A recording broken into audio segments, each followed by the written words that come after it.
Kerosene flames flickered against wet limestone walls as Ho Chi Minh pressed charcoal to stone, scratching revolutionary slogans into the ancient cave at Pac Bo, while mountain streams echoed through the darkness below. The year 1941 would birth a resistance that would outlast empires, redefine warfare, and prove that bamboo spears could topple colonial giants. What began in this remote cave near the Chinese border would cascade into an 8-year blood tide that would drown French Indochina and herald the age of People's War, a conflict where victory belonged not to the side with better guns, but to those willing to endure longer. The humid air inside Pac Bo Cave carried the smell of wet earth and revolutionary ink as communist cadres huddled around Ho Chi Minh in May 1941.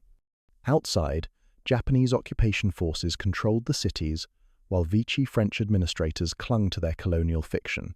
But in this limestone sanctuary, something else was taking shape. The Vietnam Independence League, the Viet Minh, was born not with fanfare, but with whispered oaths and the scratch of planning sessions that would stretch until dawn. For 4 years, the organization spread like roots through village soil. Communist Party networks had been cultivating cells since 1930, meeting after sunset in shuttered rooms where kerosene lamps cast dancing shadows and sentries outside counted every footstep on dusty paths. These weren't romantic revolutionaries dreaming of glory. They were farmers and teachers who understood that independence would be paid for in blood, rice, and sleepless nights. Then came 1945, and with it, horror that would forge an army. The famine swept through Tonkin like a biblical plague, killing between 1 and 2 million people. Survivors later described the sweet, cloying smell of rotting rice in abandoned granaries and the bitter taste of sweet potato peel soup, the only sustenance between life and death. Many of these walking skeletons would later join Viet Minh militias, their hollow cheeks and burning eyes carrying memories that made French bullets seem less frightening than starvation. September 2nd, 1945 arrived with the weight of destiny. In Hanoi's Ba Dinh Square, 400,000 people waved paper flags and bamboo fans as Ho Chi Minh stepped to a makeshift podium. His voice carried across the crowd, declaring the Democratic Republic of Vietnam, while French colonial officials watched from shuttered windows, already sensing their world cracking apart. The cheers that day weren't just celebration, they were the sound of a nation refusing to return to chains. But declarations, however stirring, don't stop warships. November 23, 1946 brought French naval guns to Haiphong Harbour, their shells screaming across the water at dawn. 6,000 Vietnamese died that day as dockside warehouses erupted in flames that burned through the night, igniting stored rice and fuel until the harbour glowed like hell's entrance. The acrid smoke carried the smell of charred grain and human flesh, a scent that would linger in survivors' memories long after the fires died. The response came 26 days later with methodical precision. December 19th, 8 p.m. exactly, Viet Minh sappers moved through Hanoi like ghosts, their wire cutters gleaming in darkness as they severed power lines and detonated substations. Street lamps winked out across the colonial capital as urban guerrillas materialized from shadows, barricading old quarter alleys with overturned carts and torn-off doors. The war had begun, not with formal armies clashing on battlefields, but with darkness swallowing a city and the sound of furniture being dragged across cobblestones. General Vo Nguyen Giap had already outlined the strategy that would define everything to come. His 3-stage plan, guerrilla warfare, mobile warfare, then positional warfare, was copied onto cloth banners by flickering candlelight, each stage representing years of suffering that lay ahead. The first phase would be the longest and bloodiest, fought not by divisions but by village boys carrying stolen rifles and women who could run 30 kilometers through monsoon rain with messages wrapped in oiled paper pressed against their hearts. Picture yourself in that Hanoi alley on December 19th, 1946, pressed against a doorway as the lights die and shadows begin to move with deadly purpose. Would you have the courage to step into that darkness, knowing it led to 8 years of jungle warfare, or would you have fled while you still could? If you're finding yourself drawn into this story of how village farmers became the army that broke an empire, hit that like button and subscribe for the full journey. It's currently 10:15 p.m. here in California, and I'm honestly amazed by how these forgotten details bring history alive. Drop a comment if you've ever wondered how guerrilla movements actually organize in those crucial early days. French administrators in Hanoi spent that first night of war huddled in government buildings, listening to the sounds of their city being carved up by invisible enemies, unaware that the real battle had only just begun and it would be fought in places they'd never heard of, by rules they'd never understand. Sweat-soaked letters wrapped in oiled paper pressed against a woman's ribs as she sprinted through monsoon darkness, her bare feet splashing through mud, while French patrol lanterns swept the tree line 20 kilometers behind her. The romantic phase of revolution was over. What emerged from the chaos of 1946 wasn't just an army, it was an entire shadow nation, learning to wage war with bicycle wheels, rice quotas, and the kind of patience that only comes from generations of colonial oppression. This wasn't warfare as European generals understood it. This was a country transforming itself into a weapon. The liaison runners, Jiao Lian, embodied this transformation. These women could complete 20 to 30-kilometer night runs through jungle terrain that would challenge seasoned soldiers. Their sweat mixed with rain as they carried messages between scattered units, each letter potentially worth more than artillery shells. When monsoon rains turned trails into rivers, they wrapped their cargo in multiple layers of oiled paper and pressed on, knowing that delayed intelligence meant dead comrades in morning ambushes. But perhaps nothing captured the ingenuity of this people's war like the steel horses, reinforced bicycles that became the backbone of Viet Minh logistics. Porters pushed these mechanical beasts loaded with 200 to 300 kilograms of rice along mountain paths, their tires stuffed with rattan strips to survive the rocky passes that would shred rubber. The sight of these laden bicycles threading through jungle single file became so common that French intelligence officers initially dismissed reports as exaggerations. How could an army supply itself with grocery store equipment? The answer lay in the villages themselves, where revolution had become a daily routine measured in rice and sacrifice. Communist cadres implemented people's war taxation with methodical precision. Each village delivered set quotas of 100 kilograms of rice per month and 1 pig per quarter. Receipts stamped with red stars and serial numbers turned subsistence into rebellion, every grain a bullet fired at French colonialism. Village elders who had once bowed to colonial administrators now met after midnight to coordinate supply shipments, their ledgers hidden beneath false floors in rice storage bins. Meanwhile, weapons disappeared into ingenious hiding places. French search patrols found only chaff in rice bins, while SKS rifles lay beneath woven false floors mere inches below their boots. Whole households had become conspirators, from grandmothers who could disassemble a musket blindfolded to children who played games involving the memorization of ammunition caches. The revolution had seeped into daily life like monsoon water, invisible but everywhere. Training camps near the Chinese border buzzed with focused intensity as Viet Minh artillery schools formed throughout 1950 and 51. Recruits learned to identify different fuse types by touch alone in blackout tents, their fingers dancing over metal components, while instructors whispered technical specifications. The sound of these sessions hushed voices reciting ballistic tables. The click of components being assembled in darkness created an atmosphere of monastic dedication to the craft of killing. General Giap's 1947 Viet Bac campaign demonstrated how this shadow army fought. French columns advancing through the jungle found themselves lured into carefully prepared ambushes where cannon bursts echoed across misty ravines around Bac Can and Tai Nguyen. But these weren't random guerrilla attacks. They were methodically planned operations that revealed an enemy growing more sophisticated with each engagement.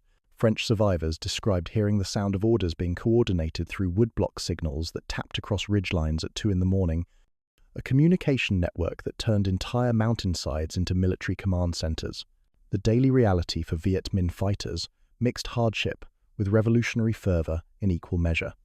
Standard rations provided 400 to 500 grams of rice per day when supply lines functioned properly, but shortages meant diluted pumpkin soup and the hoarding of salt in precious cloth twists.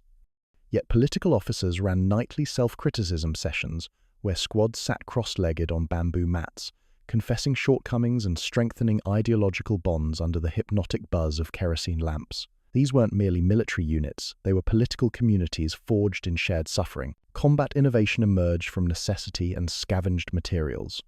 Viet Minh soldiers cut sandals from captured truck tires, creating deplop that left distinctive spiral tread prints along forest trails. French trackers initially used these marks to follow enemy movements, until they realized the treads were so common, they created false trails everywhere. Even more ingenious, Giap ordered captured French parachute canopies sewn into camouflage ponchos, allowing whole companies to move through rain like pale ghosts, invisible against cloudy skies. Disease and medical realities shaped every operation. Malaria rates spiked with each monsoon season, forcing soldiers to share precious quinine tablets by breaking them in half. Fighters marked their fevers 39 to 40 degrees Celsius in sweat-smeared notebooks while continuing patrol duties.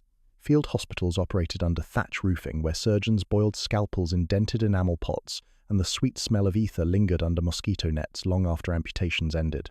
Defense preparations revealed the patience that would eventually break French will. Punji stake fields guarded perimeters with fire-hardened bamboo stakes smeared in mud for infection.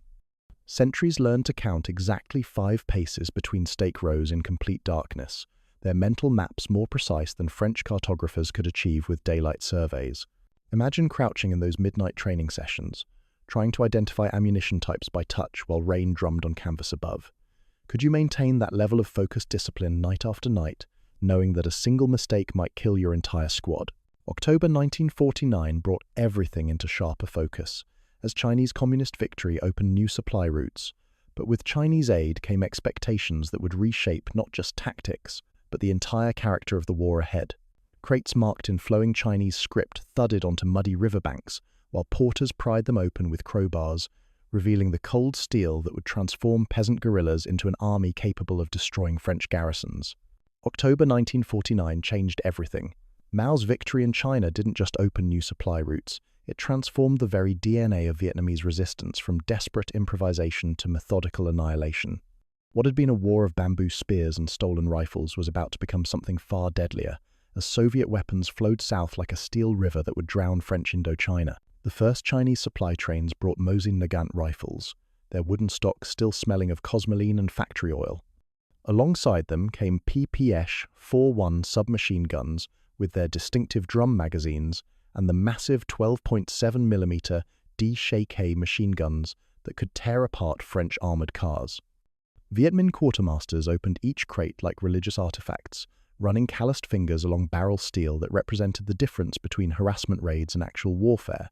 Supply routes now stretched 500 to 800 kilometers from Chinese depots to Viet-backed strongholds, with relay stations every 15 to 20 kilometers stacked high with woven baskets of rice and ammunition.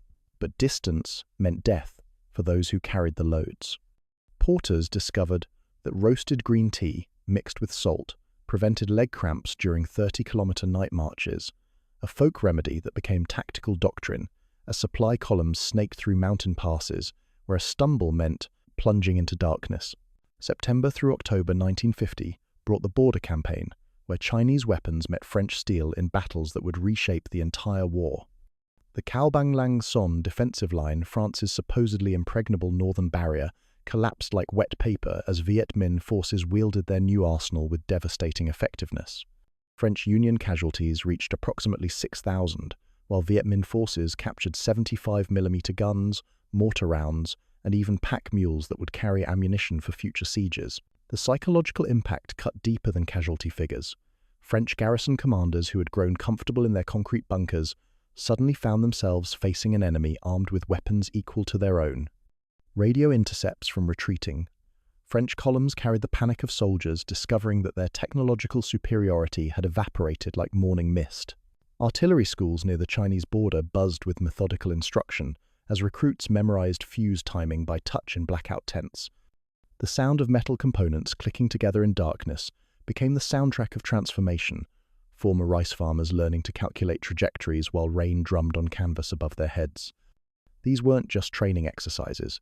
They were the birth pangs of an artillery corps that would soon rain death on French positions with mathematical precision. Fire discipline became doctrine as political officers drilled squads on ammunition conservation. 3-round bursts with the PPS-41, one tracer round every third shot to guide movement through bamboo thickets where visibility dropped to arm's length.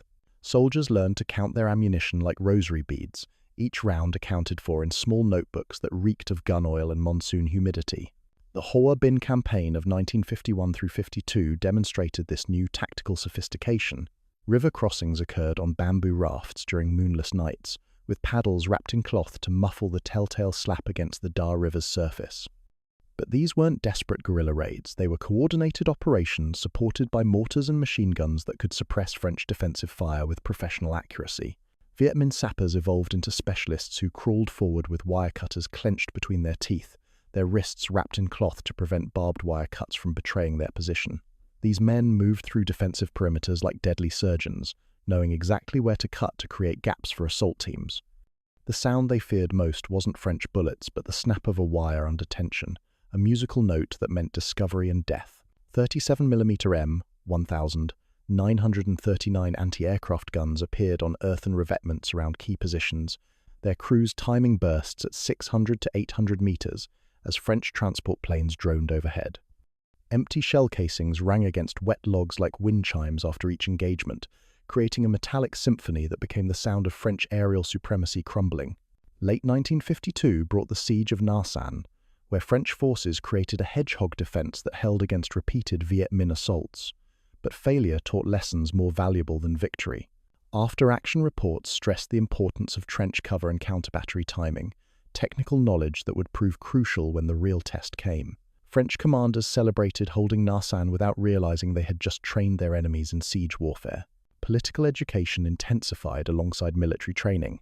Land reform law announcements were posted on communal house pillars, ink dripping in humidity as rent reduction teams compiled lists of landlords marked for redistribution. Revolution wasn't just about driving out the French, it was about reshaping Vietnamese society from village level upward, creating a nation that could never return to colonial submission. Unit composition by 1953 reflected this transformation. Divisions 308, 312, 316, 320, and 351, artillery counted 400 to 500 men after attrition, but these weren't the desperate guerrilla bands of 1946. These were disciplined formations capable of coordinating multi-battalion assaults with artillery support, their officers trained in Chinese military academies, and their equipment maintained by quartermasters who understood logistics chains spanning multiple countries. Propaganda troops performed Dan Ka folk songs around evening fires, the three-string Dan Guyet twanging while dancers mimed throwing grenades into blockhouses.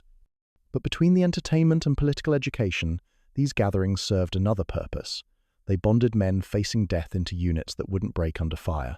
The songs they sang would later echo in their memories during artillery barrages, providing psychological armor against French firepower. Medical realities remained harsh despite improved supply lines. Field hospitals under thatch roofing still boiled scalpels in dented enamel pots while the sweet smell of ether lingered under mosquito nets. Sulfur powder came in paper sachets, bamboo splints replaced proper medical supplies, and morphine remained so scarce that tea and folk compresses substituted for proper anesthesia during amputations that lasted hours. Picture yourself in one of those blackout training tents, learning to assemble a mortar fuse by touch while explosions from training exercises shake the ground beneath your knees. Could you maintain that concentration, knowing that tomorrow's battle might depend on remembering exactly how those metal pieces fit together? French paratroop drops still glittered with silk in morning sunlight, but now villagers who sprinted to snatch parachute canopies did so, knowing those same canopies would be sewn into ponchos for soldiers carrying weapons that could kill the paratroopers who had dropped them. Block and tackle ropes bit deep into calloused palms as thousands of porters hauled 105mm howitzers up jungle slopes that French cartographers had marked impassable, each gun, barrel weighing more than 10 men could carry, yet somehow ascending toward positions that would change the course of empires. November 1953 brought the decision that would define everything to come.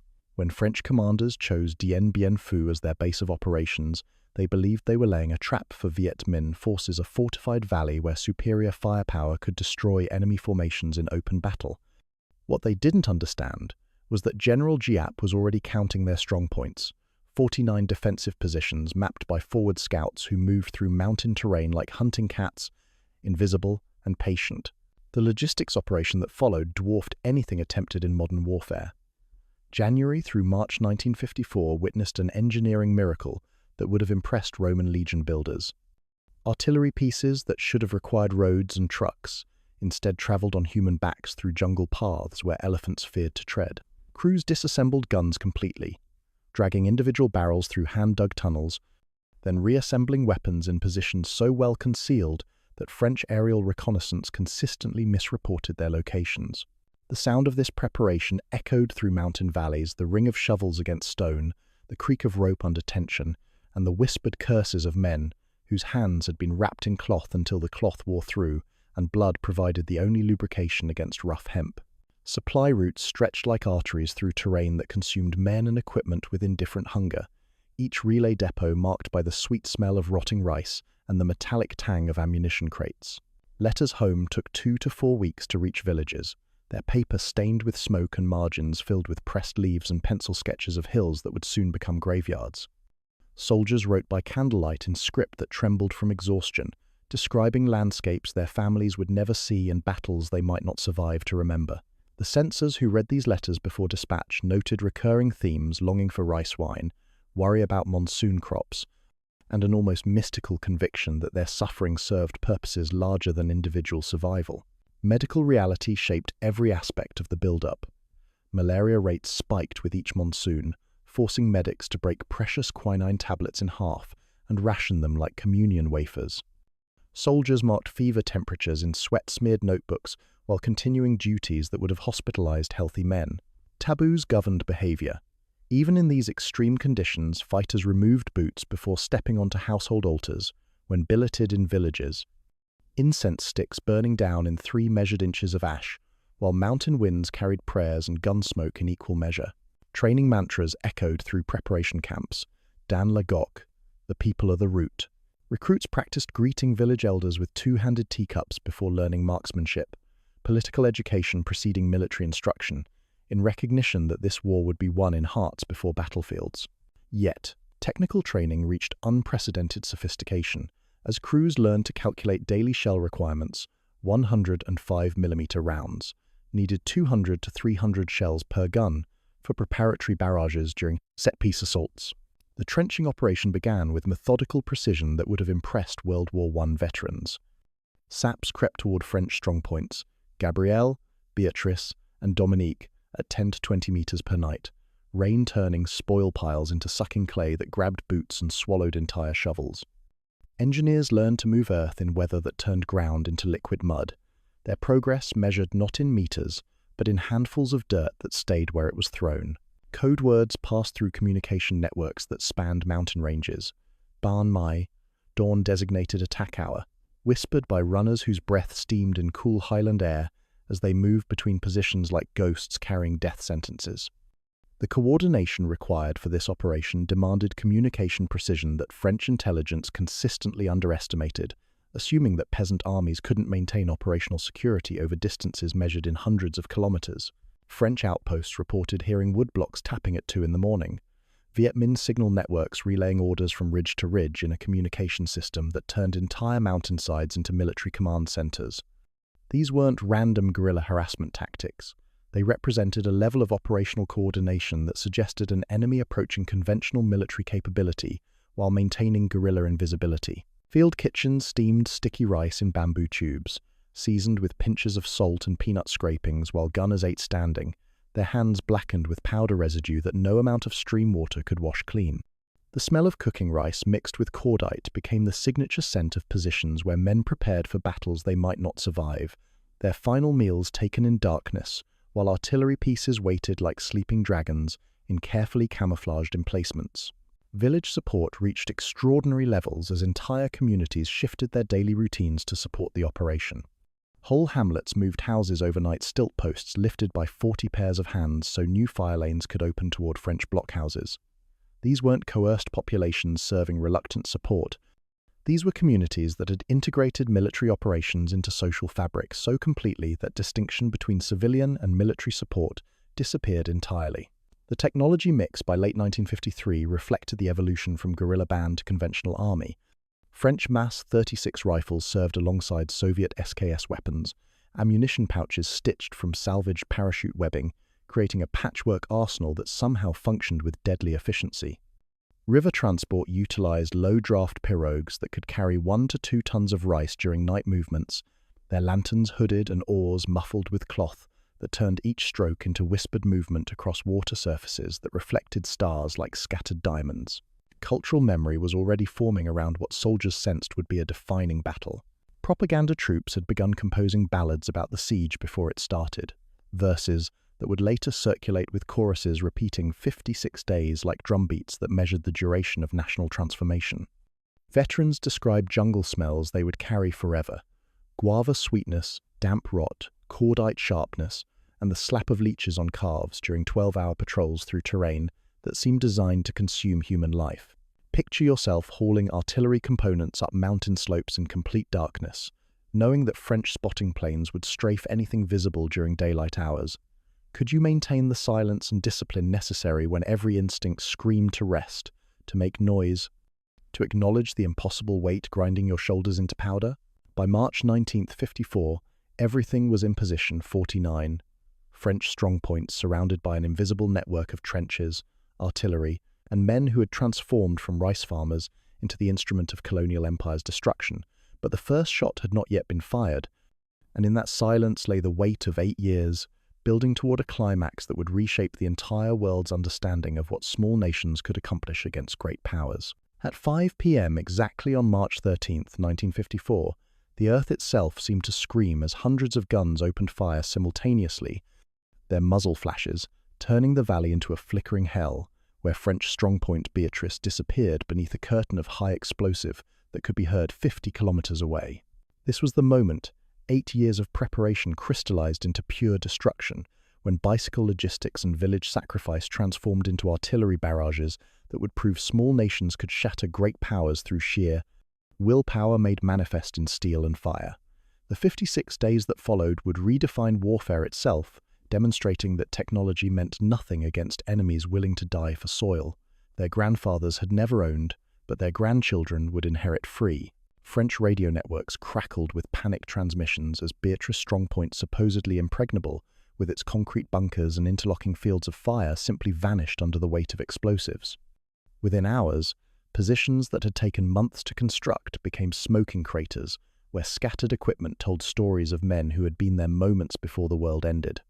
Communication lines went silent, not from jamming but from annihilation. Entire command posts erased so completely that French headquarters couldn't determine whether their men were dead, captured, or simply vaporized. The psychological shock rippled through French positions like seismic waves. Soldiers who had grown comfortable behind concrete walls suddenly realized their bunkers had become tombs.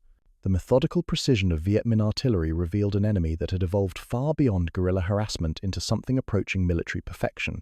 Each shell seemed to land exactly where it would cause maximum devastation, suggesting forward observers with mathematical minds and ice water in their veins. French air operations launched approximately 100 missions per day in desperate attempts to suppress enemy guns, but pilots found themselves flying into anti-aircraft fire that turned the sky into a steel web. Viet Minh 37mm guns claimed dozens of aircraft in aerial combats that historians still debate. Exact numbers vary, but wreckage scattered across mountainsides told stories of technological superiority, meeting fanatical determination and losing badly. Civilians in Muong and Thai villages pressed themselves under stilt houses as shockwaves rattled woven walls and sent livestock into panicked stampedes. Pigs squealed as explosions rolled through valleys like thunder that never stopped, children covering their ears while their parents counted the seconds between artillery impacts to estimate how close death was passing overhead. These weren't military targets, they were witnesses to empire collapse measured in decibels and debris. Field kitchens continued operating under impossible conditions as Viet Minh crews steamed sticky rice in bamboo tubes, adding pinches of salt and peanut scrapings while gunners ate standing, their hands permanently blackened with powder residue.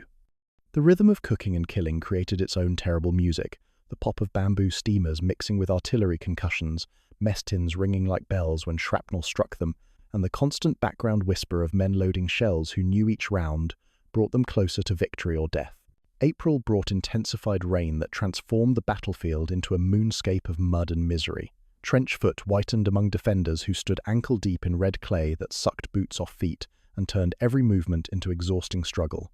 Medics issued dry rags like precious currency, while socks became tradable commodities worth more than ammunition among men whose feet had begun rotting inside their boots. French positions Dominique and Eliane evolved into cratered wastelands, where shrapnel clinked against mess tins like deadly wind chimes.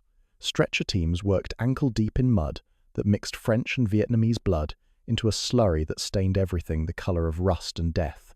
The landscape itself seemed to be bleeding, torn earth exposing clay that looked disturbingly like human tissue under the constant flash of explosions. Colonel Christian de Castries radioed increasingly desperate pleas for relief as his command bunker shook with each impact, dust raining from concrete ceilings that developed new cracks with every barrage. But Viet Minh radio intercepts captured these transmissions, intelligence officers chalking French desperation onto trench boards as motivation for soldiers who needed reminders that their enemies were human and breakable. Supply operations reached surreal levels of difficulty as French transport planes attempted drops through anti-aircraft fire that turned parachute deployments into aerial shooting galleries. Crates tumbled into Viet Minh positions more often than French ones, delivering ammunition to enemies who used it immediately against its former owners. Pilots described flying through explosions that left their aircraft riddled with holes, navigation instruments shattered, and crew members wounded by fragments that pierced aluminum skin like paper. The sound environment of Dien Bien Phu created its own psychological warfare.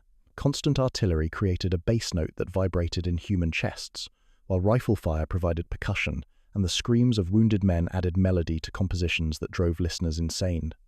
Veterans later described hearing phantom explosions for years afterward, their ears permanently damaged by noise levels that exceeded human tolerance.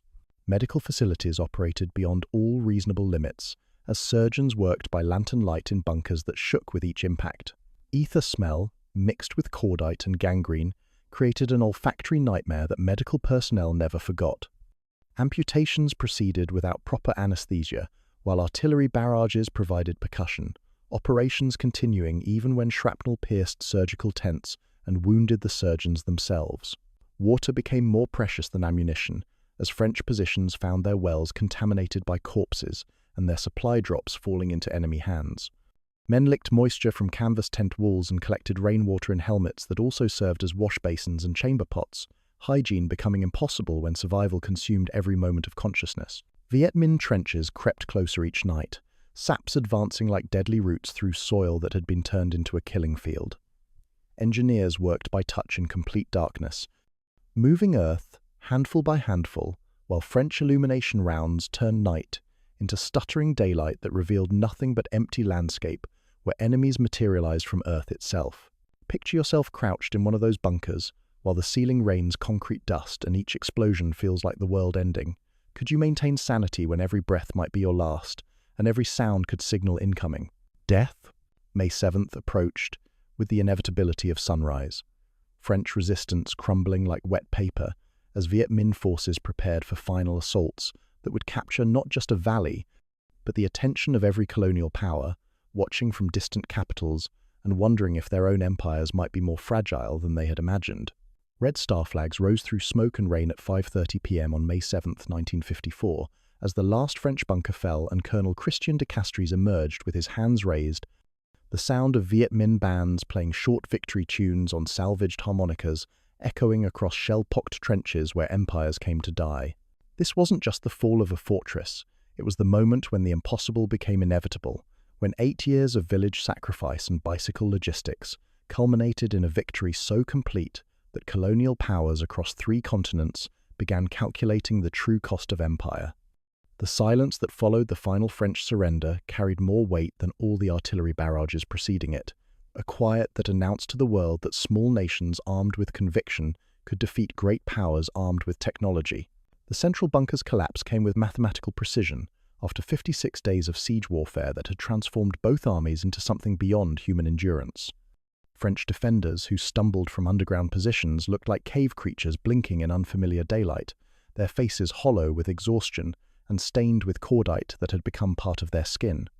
Many couldn't stand upright after weeks of crouching in bunkers that shook with each impact, their bodies twisted into permanent defensive postures. Viet Minh soldiers who accepted the surrender moved through captured positions like ghosts studying the wreckage of nightmares. Equipment scattered across cratered ground told stories of desperate final hours, empty ammunition cases stacked like monuments to futility, medical supplies exhausted weeks earlier, and personal letters that would never reach families who were already mourning men they hoped were still alive. The casualty figures revealed the true cost of this victory that would echo through history. Viet Minh forces suffered approximately 22,000 total casualties, killed and wounded, numbers that represented entire villages emptied of their young men. But they had captured 11,700 French Union soldiers, killed 2,200 more, and wounded 5,700 in a battle that broke the spine of French colonial military power across Southeast Asia. French Union casualties included not just metropolitan French soldiers but Foreign Legion veterans, North African troops, and Vietnamese colonial forces who had chosen the losing side of history. The diversity of prisoners filing past Viet Minh guards illustrated the global nature of colonial empire. Germans who had joined the Legion to escape post-war chaos, Moroccans fighting for French citizenship they would never receive, and Vietnamese Catholics who had gambled their futures on European promises. Victory celebrations began immediately, but carried undertones of exhaustion that spoke to the price paid for independence. Viet Minh bands played short victory tunes on harmonicas salvaged from French positions, the simple melodies floating across trenches that resembled lunar landscapes more than earthly battlefields. These weren't triumphant marches, but weary acknowledgements that something monumentally difficult had finally ended. The political impact rippled outward like shockwaves from a massive explosion. April 26th had seen the Geneva Conference open with delegations who assumed they were negotiating from positions of relative equality. May 7th changed everything. French negotiators who had arrived confident in their military position suddenly found themselves representing a defeated power, begging for face-saving exit strategies. Supply columns that had sustained the siege for nearly 2 months began the reverse journey, bicycles and porters now carrying wounded men instead of artillery shells. The steel horses, those reinforced bicycles that had become symbols of Viet Minh logistics, creaked under new loads as stretcher cases were secured between wheel spokes and pushed toward field hospitals that could finally operate in daylight without fear of French airstrikes. Village celebrations erupted across Vietnam as news of victory spread through communication networks that had carried military orders for 8 years. Woodblock signals that had once coordinated attacks now announced triumph, the tapping sounds echoing from ridge to ridge with messages that needed no translation. Children who had grown up hiding weapons in rice bins could finally see those rifles carried openly by soldiers who no longer needed to fear French patrols. Medical realities dominated the immediate aftermath as field hospitals struggled with casualties that exceeded every previous engagement. Surgeons who had operated by lantern light for 56 days continued working in conditions that remained medieval despite the modern victory. Sulfur powder was distributed from paper sachets that had been hoarded like gold, bamboo splints replaced proper medical supplies, and morphine remained so scarce that victory celebrations were muted by the screams of men whose wounds couldn't be properly treated. Geneva Accords, signed July 21st, established a provisional line near the 17th parallel and scheduled nationwide elections for 1956 that would never occur. But in village meetings across Vietnam, DRV cadres explained the accords using chalk maps on blackboards, fielding questions about families separated 300 to 600 kilometers apart by political lines that cut through hearts as surely as they divided territory. French prisoners began the long march to repatriation camps, many of them walking through landscapes they had never seen during their service in fortified positions. Vietnamese villagers lined roads to watch these columns pass, their expressions mixing curiosity with decades of accumulated grievance. Some offered water to wounded prisoners, others simply stared in silence at men who represented a colonial system that was finally ending.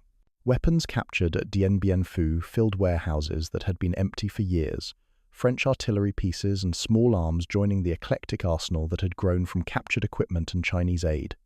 But more valuable than weapons were the lessons learned about siege warfare, artillery coordination, and the kind of methodical planning that could reduce supposedly impregnable positions to rubble and surrender.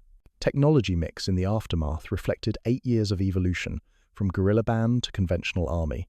French MAS-36 rifles served alongside Soviet SKS weapons, ammunition pouches stitched from parachute webbing, and equipment that told the story of a war fought with whatever could be found, stolen, or donated.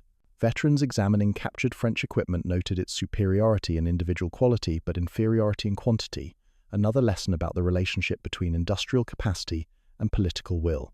Cultural memory began forming immediately as survivors processed experiences that defied normal human understanding.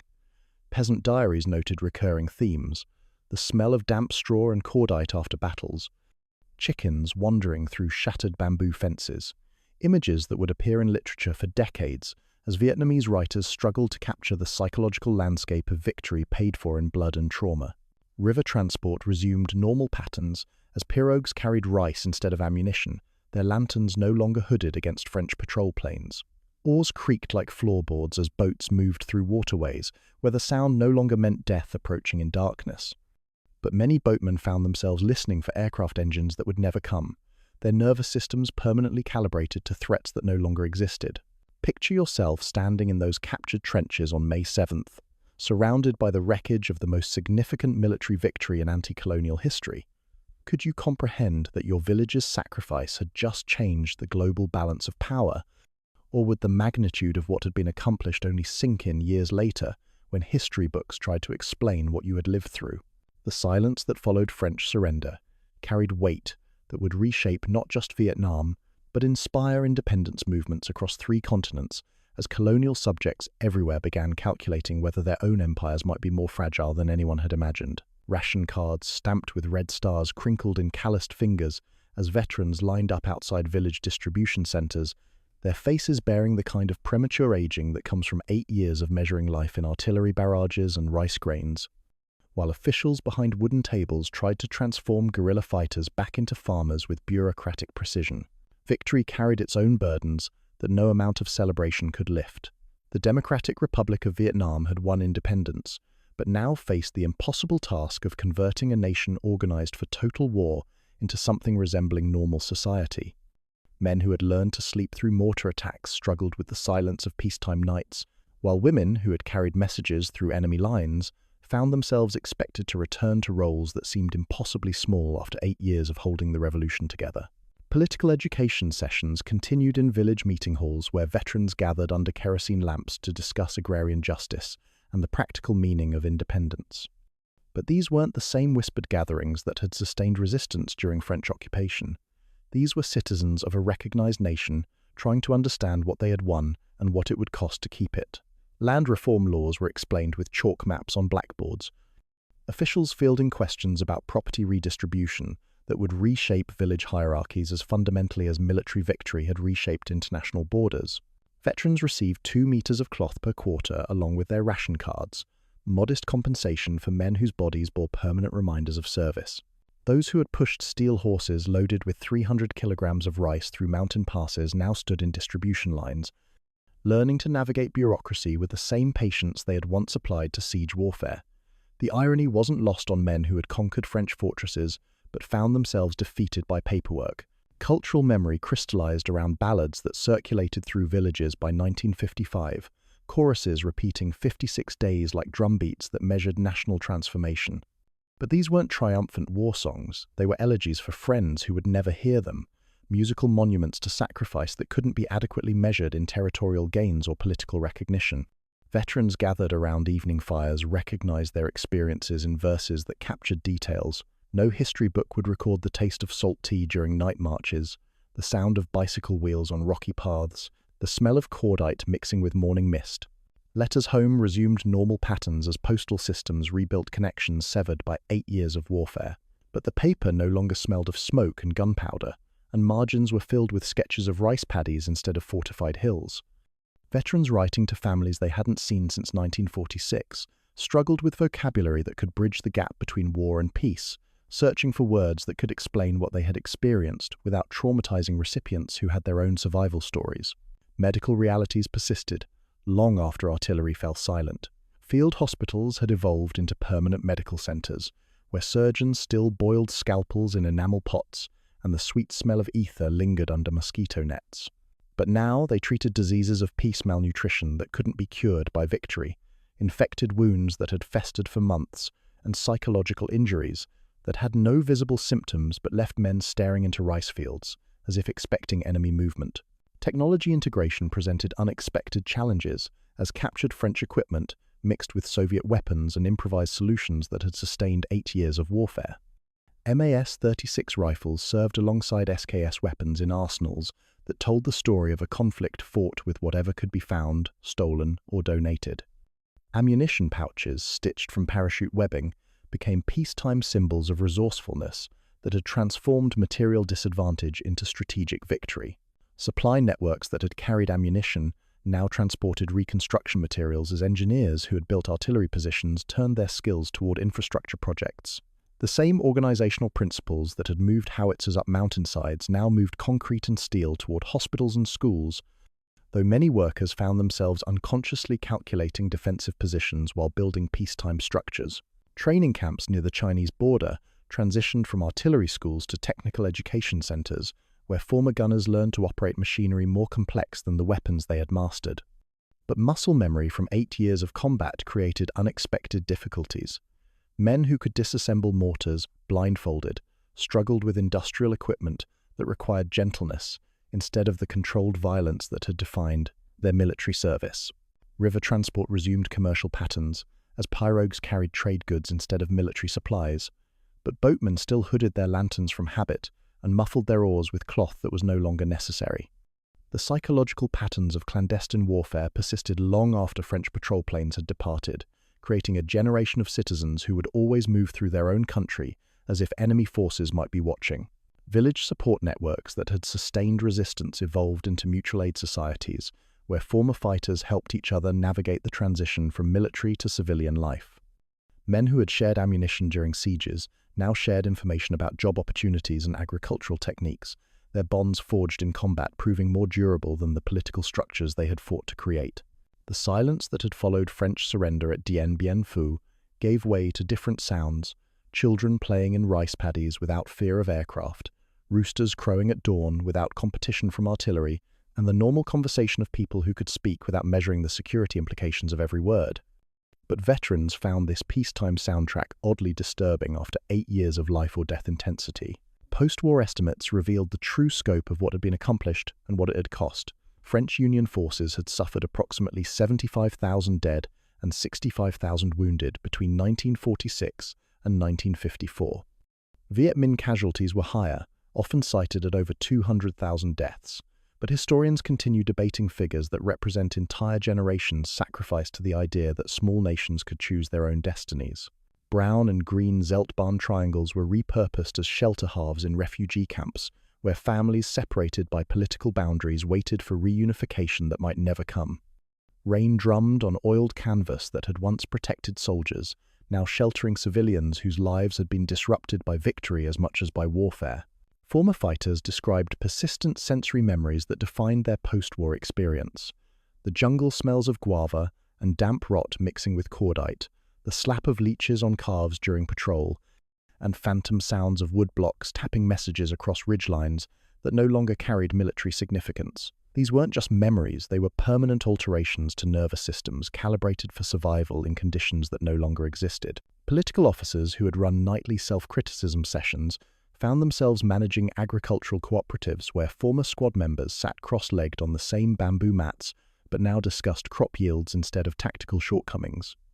The transition from military to civilian authority required skills that 8 years of warfare hadn't taught, creating administrative challenges as complex as any siege operation. Picture yourself standing in one of those village distribution centers, holding ration cards that represent the bureaucratic transformation of revolutionary sacrifice into normal citizenship. Could you adapt to measuring life in cloth rations and agricultural quotas after 8 years of measuring it in artillery shells and enemy casualties? The Democratic Republic of Vietnam had achieved independence, but the price paid by an entire generation would echo through Vietnamese society for decades to come, and the example they had set would inspire liberation movements across 3 continents to recalculate the true relationship between political will and military technology. Smoke from incense sticks burned 3 measured inches of ash, while village elders counted the empty chairs around meeting tables, each vacant seat representing a son who had traded his life for the abstract concept of independence that was now becoming terrifyingly concrete in land redistribution lists and political re-education sessions. This final reckoning revealed truths that victory parades couldn't obscure. The Democratic Republic of Vietnam had won its war, but the nation that emerged from 8 years of total conflict bore scars that would define Vietnamese society for generations. What had begun as resistance to colonial occupation had evolved into something far more complex, a social revolution that would consume many of those who had made military victory possible. Heinrich Savale's story illuminated the human dimension of what had transpired across cultural and national boundaries. After his capture on June 6, 1944, this German machine gunner who had killed hundreds of American soldiers at Omaha Beach spent nearly 2 years in United States labor camps, harvesting crops from Boston to Florida while processing the psychological weight of mechanized killing. His experience paralleled that of thousands of Viet Minh veterans who found themselves struggling to integrate memories of systematic violence into peaceful civilian existence. Savao's emotional breakdown came not from statistical casualties, but from a single rifle shot the moment he killed an American flamethrower operator seeking cover behind concrete blocks. Years later, this individual act haunted him more than hundreds of machine gun bursts, illustrating how human consciousness processes moral injury. Vietnamese veterans described similar psychological fragments, specific faces among enemy dead, particular screams that echoed in memory, individual moments of killing that overshadowed strategic victories. The German soldiers' return to Normandy seeking understanding and forgiveness became a template for Vietnamese veterans visiting former battlefields where French positions had been transformed into memorial sites. These pilgrimages weren't expressions of regret, but attempts to process experiences that defied normal human understanding. Men who had survived Dien Bien Phu walked through reconstructed trenches, trying to explain to family members how mathematical precision in artillery placement had felt like divine intervention during 56 days of siege warfare. Savao's publication of memoirs in 2000 represented a cathartic act that Vietnamese veterans would recognize the attempt to transform private trauma into public testimony, not for fame but for psychological liberation from emotional burdens that had accumulated over decades. His death in 2006 closed a circle that connected individual combat experience to historical significance, demonstrating how wars live on in the bodies and minds of those who fought them long after political objectives have been achieved. Vietnamese field hospitals had evolved from thatch-roofed shelters into permanent medical facilities, but they continued treating wounds that couldn't be healed by peace. Surgeons who had boiled scalpels in dented enamel pots during wartime now worked in modern operating rooms, yet they found themselves unconsciously calculating defensive positions while planning medical procedures. The psychological patterns of total war persisted in peacetime behaviors that seemed irrational to those who hadn't experienced 8 years of life-or-death decision-making. Weapons caches hidden in double-bottomed rice bins were slowly retrieved as village defense networks transitioned from military to civilian purposes. But many veterans found themselves unable to sleep without knowing the location of emergency armaments, their nervous systems permanently calibrated for threats that political victory had theoretically eliminated. This wasn't paranoia, but practical wisdom learned through experiences that had taught them how quickly peaceful societies could collapse into lethal chaos. The taboos that had governed military behavior evolved into civilian customs that preserved respect for sacrifice while adapting to peacetime realities. Veterans still removed boots before stepping onto household altars, where incense burned for friends who would never return, but now these rituals honored specific individuals rather than abstract concepts of resistance. Village ceremonies incorporated military honors into traditional festivals, creating cultural forms that acknowledged the cost of independence without glorifying violence itself. Training mantras like Dan La Gok, the people of the root, took on new meanings as agricultural cooperatives replaced military units. Former fighters who had practiced greeting elders with two-handed teacups before marksmanship training now applied the same courtesies in civilian contexts. Their military discipline translated into social behaviors that strengthened community bonds forged in combat. Final sentiments from the Viet Minh perspective revealed the transformation that 8 years of total war had accomplished. Village sons had indeed become a national army, but more significantly, they had discovered that independence was not an abstract political concept, but a tangible reality purchased with specific quantities of blood, rice, and sleepless nights. This knowledge changed not just political structures, but individual consciousness, creating citizens who understood exactly what freedom cost because they had paid the bill themselves. Letters written during the final months of war carried different emotional weights than those composed during the desperate early years. Veterans no longer wrote about survival, but about legacy, wondering what kind of nation they had purchased with their sacrifices, and whether future generations would understand the price that had been paid for ordinary freedoms like speaking Vietnamese in schools and flying their own flag over. Government buildings, brown and green Zeltbahn triangles, continued serving as shelter halves in refugee camps, where political boundaries created by Geneva Accords separated families who had endured 8 years of war together. Rain drummed on oiled canvas with sounds that veterans recognized from combat positions, creating auditory memories that connected present hardship to past sacrifice in ways that civilian observers couldn't comprehend. The revolution had succeeded beyond the wildest dreams of those who had whispered resistance plans in Pac Bo Cave during 1941, but success carried obligations that guerrilla warfare hadn't prepared anyone to handle. Building a nation required different skills than destroying colonial occupation, and many veterans found themselves nostalgic for the moral clarity of wartime, when enemies and objectives had been clearly defined. Picture yourself standing in a village ceremony honoring war dead, surrounded by families whose sons had purchased national independence with their lives. Could you fully comprehend the weight of that sacrifice? Or would the magnitude of what had been accomplished only become clear in decades to come when historians calculated the true price of transforming colony into nation?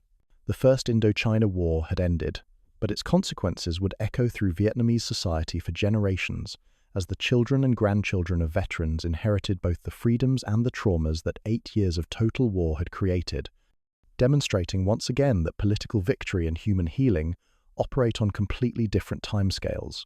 Independence, they learned, was indeed a tangible word, but it was written in a language of loss that only those who had paid its price could fully read.